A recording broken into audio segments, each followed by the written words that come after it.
You know the race is close at the top of the ticket. Well, next on the list on all the ballots in Florida is the contest between incumbent Rick Scott and challenger Debbie Murcasel-Powell, both making their closing arguments for you today on our show. Plus, likely voters expressed their likes and dislikes in a recent poll from UNF. Public Opinion Research Lab Director Michael Bender joins me on This Week in Jacksonville.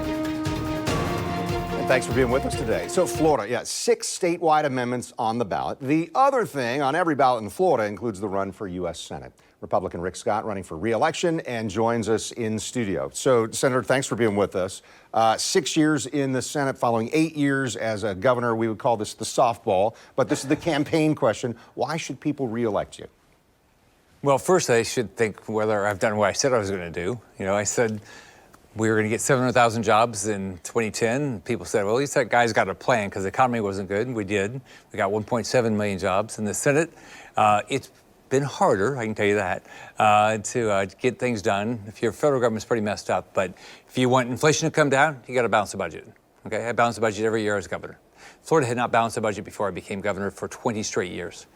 If you want to get the border secure, then the only way that's going to happen is you're going to have to get Donald Trump's got to be the president, and we got to get a Republican House and Senate. Otherwise, it's not going to happen. If you want immigration reform to where we have some immigration that actually works because we're an immigrant country, then you're going to have to get a Republican House, Senate, and White House. So you mentioned some things that I want to talk about, a little deeper dive on each of those. Let's start with the economy. And you just mentioned, hey, it's tougher. The federal government balanced budget, that would be unprecedented, right? They did it the last few years of Clinton. Well, it's all doable. No, hey, you probably balance. It seems impossible, right? Yeah, you balance your budget. You know how you do it? As families, we have to, right? You say, this is what I'm going to take in as income. This is what we're going to spend. The federal government could do the same. When I was governor, here's what we did. We said, this is what we anticipate in revenues. We're not spending more than that. As a matter of fact, we ought to pay down our debt. So when I was governor, not only do we balance the budget, we pay down debt. So I'm running for re-election, all right, to do what I've said I was going to do. Let's balance the budget. And I'm running to be the Senate leader because let's start talking about the issues and start solving them. So the budget is clearly balanced, could be balanced. In the last 5 years, we've seen a 2% increase in our population and a 55% increase in spending. That's Democratic control, right? And the wrong, we have people that in the Senate that don't care about the budget. They just don't care about spending. I do. Extenuating circumstances with the pandemic, though, right? Isn't that a component of why the spending has gone up? Yeah, but first off, that's a long time ago, right? So if you have a problem, maybe in your own family, if you have a problem, then you spend money on that problem, but you don't keep spending the money. We just keep spending the money. I'm still getting COVID tests. They still send me COVID tests to my house. Somebody's paying for that. You're paying. I mean, why are you paying for my COVID test? I just keep getting them every so often. And so I mean, this is crazy. You can balance the budget. Balance the budget. That's the only way we're going to get inflation under control. I was campaigning in Miami yesterday, and I saw this young lady. She was passing out door-to-door things on the ballot initiatives, and she said, "I just want to tell you, this inflation is killing me." She said, "My rent's gone from $1,400 to $2,200. She says, "I can't afford my groceries." And she says, "I'm working 7 days a week. I have a normal job, and I'm doing this job whenever I have free time." That's what's going on. I grew up in a poor family. I think about my mama going through now with groceries up.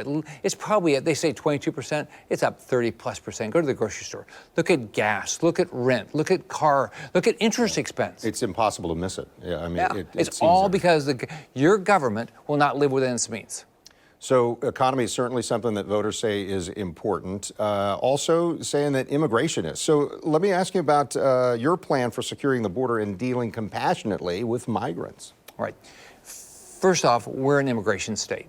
What's happened when you open the border like this, we like immigrants. We're a country, we really like people. We live in a state that loves immigration. I mean, think about it. I've got Haitians for Rick Scott, Puerto Ricans for Rick Scott, Colombians for Rick Scott. I got all these we're a melting pot. We're a great melting pot. But what we don't want drugs, we don't want criminals, we don't want terrorists. That's exactly what's coming across the border. And so the way this has to work is we've got to go back to the Trump era where he secured the border, That's it. You can't do any immigration reform without a secure border. You can't get anything passed. And then let's say to ourselves, what are the things that we'd like to do? Who do we like to come into our country? You know, I like people who want to live our dream. I want people to come say, you know what, I really like the way America is now. The fact that somebody can start from nothing and build a company or run for office or do something. That's who I want in our country. I want people to come in here that work in our farms and our hotels that want to say, hey, you know what, I want to come here maybe for a short period of time and go home. Because I still love, I still want to be back in my country, but I know it's a better opportunity for me. Let's get those people to come into our country. But this idea that, let's just don't vet anybody and let's everybody in, that's crazy. Well, there's a national security component to handling the border and securing the border or whatever. So many people also watching and worrying with the war in Ukraine, with the conflicts that we're seeing in the Middle East. Early Saturday, Israel attacked Iran. What's your level of concern and what do you want to see happen there? Because so many people are saying, should we be involved in these foreign conflicts? Well, first off, like all of us, just like our own family, you have to take care of everybody in your own family first or your own country first. So the first thing we gotta do, we need to make our country strong. The only way you make your own country strong is you've got to balance the budget. You've got to make sure you have a military that scares the crap out of your enemies and your allies respect you. That's the first thing. We don't need a woke military. We need a lethal military where people are scared to death of us. Don't we have that? A lethal military or a fearsome military? I'm on armed services, and so let's look at right now. So the only branch that's actually hitting its recruiting numbers is the Marines. Navy, I was in the Navy. Navy's not meeting it. Our readiness numbers are coming down. No, we're not where we should be at all. We're not building ships. We're reducing the number of ships right now. When you look at what China's doing and what's happening in the Middle East and what's happening with Russia, so we're not doing we're not investing the dollars the way we should and prepare for the next war. Now, do I want Ukraine to win and Russia to lose? You better believe it. Will I do everything I can to help Israel? You better believe it. What I respect about Israel, they're not asking us to put our men and women to go defend their freedom. They're saying, we'll do it. We might need some support from you. So what we have to do is say to our allies, you have to do your part. You have to invest. Like right now, I'm fed up with Germany. I'm fed up with them. They don't want to spend the money to defend themselves. What in the heck do we have all these troops over in Germany for if they don't want to defend their own freedom? If it's not important enough to them, why are we there with our men and women? Yeah. Well, Senator, I appreciate it. I know that as we get through the next week or so, hopefully we'll be talking after election night. I appreciate that. All right. It'll be fun. Go vote. Yes, the get out the vote is on vote, for vote. all the candidates. Thank you, sir. And the Democrat in the race, a former member of Congress, my interview with Debbie Murcasel-Powell, that's next on This Week in Jacksonville.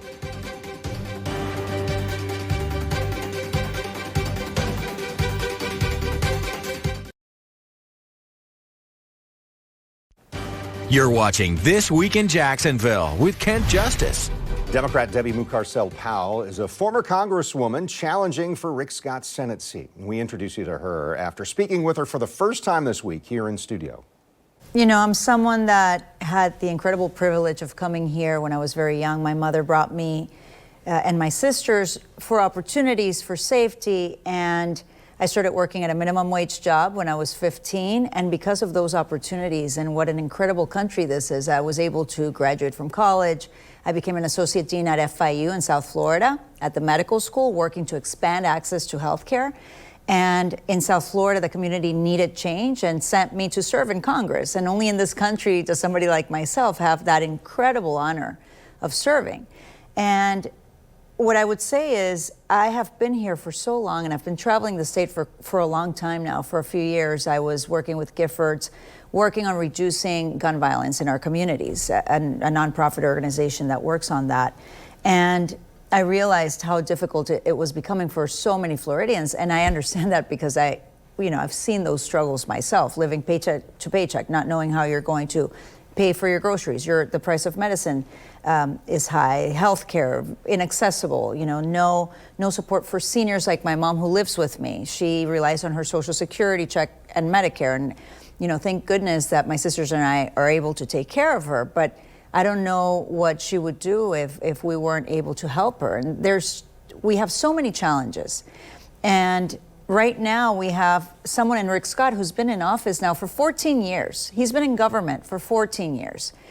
And he, instead of putting our families above politics or above power or above self-gain, he has been using that seat for himself. And it's been... Why do you say that? Or what's the evidence of that? Well, when he was governor, I'll give you a few examples. I was working at FIU, and from one day to the next, he completely eliminated the state matching fund program for students that needed scholarships. He was trying to cut pensions for state employees. He took government contracts and gave it to his family.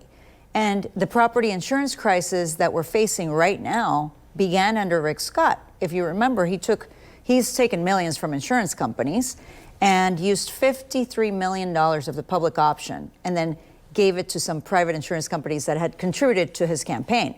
And the problem is that these insurance companies, these private insurance companies, are now leaving Floridians behind, not paying their claims. And now in the Senate, he's made over $100 million sitting in the Senate. He's the wealthiest senator now in Washington, D.C. And while he's been doing that, he's voted against any sort of compromise bill that would bring funding for resiliency, to reduce inflation, to protect programs like Medicare and Social Security. Actually, he wrote a very dangerous plan, if you remember 2 years ago, that he released, his Plan for America, which proposes eliminating those programs, Medicare, Social Security. And in that plan, he includes raising taxes for families in our state. So we can't have that. We need someone that's going to be laser focused on expanding economic opportunities for our families, bringing jobs that pay a living wage so people not only can just get by, but that they can thrive in our state. I mean, we have a country where when we remember the power that we have, when we're united, when we are united in the effort to build a better future for our children. I'm a mom, I have 3 kids. We can do those things. We need to remember who we are, and let's remember what government is about. It's about making it better for people, to incentivize business investments that will bring good paying jobs, to invest in climate resiliency, to have good quality education so our children are prepared for the challenges ahead. And we're getting away from that. Everything is chaos, everything is division, accusations. I think we've had enough of that. Yeah, there are a lot of people would share that opinion. We've had enough. We've had enough of that. You referenced a moment ago about the cost of everyday items, and certainly when it comes to economy, people on the Republican side say, "Hey, this is because of Democrats. We've had high inflation because of Democrats." How do you answer that? So it's just not true. I mean, we did have a high rate of inflation after COVID, but it's been going down. And the problem is, in Florida, it's remained very high. So we have a higher inflation rate than the national average. And I've traveled. I was just recently in North Carolina, and I noticed that the price of milk is less. I mean, I went grocery shopping there. I'm the one that does the grocery shop for the household. To miss those changes, I mean, right? You go shopping and you see them right in front of you. I was shocked to see how expensive cucumbers are now here in Florida. I like cucumbers. It's shocking to see that the price of goods here have remained so high, and actually some of them have gone up, and you go elsewhere and it's much lower. And Floridians, of course, if you're not traveling, you're not going to see that. But the reality is, and it's a fact, that our inflation rate, our cost of living is much higher. And we're paying right now, of course, 4 times the national average for insurance rates, property insurance rates. And I met a senior in the Panhandle who was driving an Uber, and I asked her, because it was 9 p.m. and she was obviously someone that had retired, and she said, you know, I had a really good job. I worked for an accounting firm, retired a few years ago, but I can't afford to pay for my policy, for my property insurance policy. So I do this to get extra cash. And she was in her... That's painful for anybody. How can we allow that? That's who I'm running for, right? I mean, that's why we need people that have the courage to stand up to big pharma, to big companies that are trying to just, you know, continue to raise prices on consumers. We need to do better. Congresswoman, the other topic, I know we've done some polling and everybody says, okay, the 2 big issues, economy, immigration. What's the solution there? What do you think needs to happen, and how would what you would propose be different than what Senator Scott would propose? Well, first of all, I support securing our border. It's a matter of national security. And actually, I just was honored to receive the endorsement of the National Security Advisors for America, and it's a bipartisan group. Actually, a Republican congressman spoke on their behalf, supporting me, endorsing me in this race, because we have to protect our national security. We need to put the liberties, the freedom, the democracy of our country and our country together above any partisanship. The Senate race seems to be closer than many believed it would be. UNF is a leader among Florida schools in polling. Director Michael Binder tells us about the latest findings on the Senate race next on This Week in Jacksonville.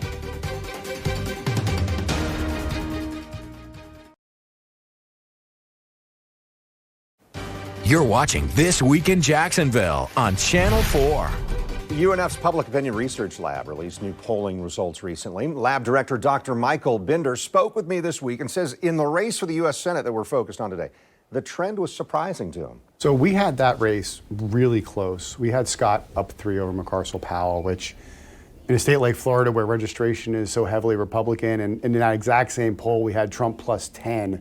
It's a little bit of an eye-opener. And I'm not entirely sure what to make of it. If I put my analyst hat on, I don't know if it's going to be that close, but the data are what the data are, and part of it is the people that Trump brings to the polls don't always turn out to be full Republican supporters all the way down the ballot. So you see some drop off there, and maybe that's affecting this race here. Well, it's interesting because Rick Scott, every race he's run in, razor thin margin. Wouldn't necessarily expect that as the incumbent here in what has turned out to be a red state in the last several elections. Yeah, no, the state's changed dramatically, even since 2020. We used to be a Democratic registration advantage, and then Republicans, based on their demographics, would turn out a little more, and they'd usually eke out a lot of wins. Now we're a Republican registration advantage by 6 or 7 points, so it's really difficult for Democrats to close that gap. There's only so many NPAs out there that you can reach, and mobilizing your base is harder and harder to do. So it's tough. I wouldn't expect it to be his traditional, less than a point win. I'd expect this to be higher, but certainly it's closer than maybe certainly the Trump and Harris race is here. Yeah, so Trump and Harris at the top of the ticket there. That will drive a lot of the turnout in a general election. But what about in Florida and the impact of having some substantial amendments on there? When we talk about Amendment 3 and Amendment 4 with the issues of abortion and legalizing marijuana, is that going to drive voter participation? It's certainly driving media attention and also voter attention, right? These are issues that people care about. Now, I don't know that it's driving a ton of turnout, and that's because presidential elections, the vast majority of people are turning out anyway.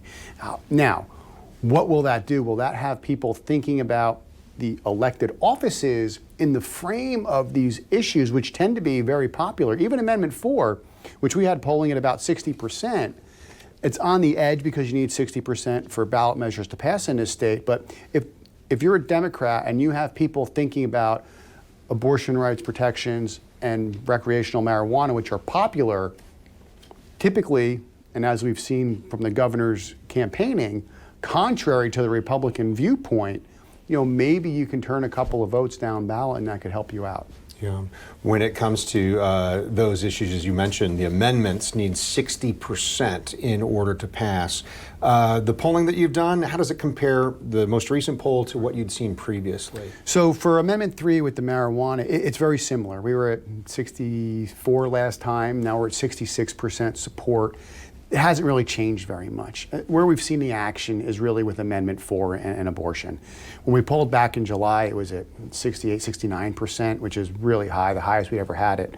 Now it's right down at 60%. And you could obviously point to the campaign that's come on and the effort of Ron DeSantis campaigning here in Jacksonville earlier this week, but also state-run campaign commercials, sending threatening letters to media, to running television ads. All these things, but that action has really changed within Republicans. In July, Republicans were supportive of the ballot measure 53 to 37. Now they're opposed to the ballot measure 52 to 38. It's a complete flip. Mm-hmm. And that makes a lot of sense. They're taking their cue from the governor who they support. Yeah. So we're talking during the week. Our show is on Sunday morning. So as of Sunday, there's just a week and 2 days until Election Day. But early voting's already going on. People have already sent in their ballots by mail. Have we seen this so-called October surprise, or did that all happen in the summer when the top of the ticket changed? Yeah, I think if you're talking about an October surprise, it happened in July. Yeah. That was an enormous shift. And it's not just Florida where ballots are being cast. And you're right, mail ballots, early voting. The first day of early voting back on Monday was hugely popular. There were lines at the early voting sites throughout the libraries in the county. You know, there's a lot of turnout early. So I think the trick at this point, if you're one of the campaigns, or if maybe you're a down ballot campaign trying to break through the noise, maybe a state house race or a congressional district, or you're running for mayor out at the beaches, the trick is to get in front of people and make sure the supporters know your name, know who you are, so that when they're going through that multi-page ballot like we have in the Northeast Florida area, they, oh yeah, I remember this person, I want to support them. And next time, we'll get you ready for election night. Chris Hand will join us for our Hand on Government segments. This Week in Jacksonville airs each Sunday morning at this time. I'm Kent Justice. Thank you for watching on air on Channel 4 and the CW17, and also finding us online at news4jax.com or streaming on News4Jax Plus. And don't forget to check out This Week in Jacksonville Business Edition, our podcast. And this episode looks at the potential to increase your home value in an unlikely spot, the garage. You can find new episodes every Thursday, 9 a.m., and you'll find it right now on News4Jax Plus under the channel This Week in Jacksonville. You'll also find This Week in Jacksonville Business Edition available wherever you find your podcasts, like Apple, Spotify, or Google.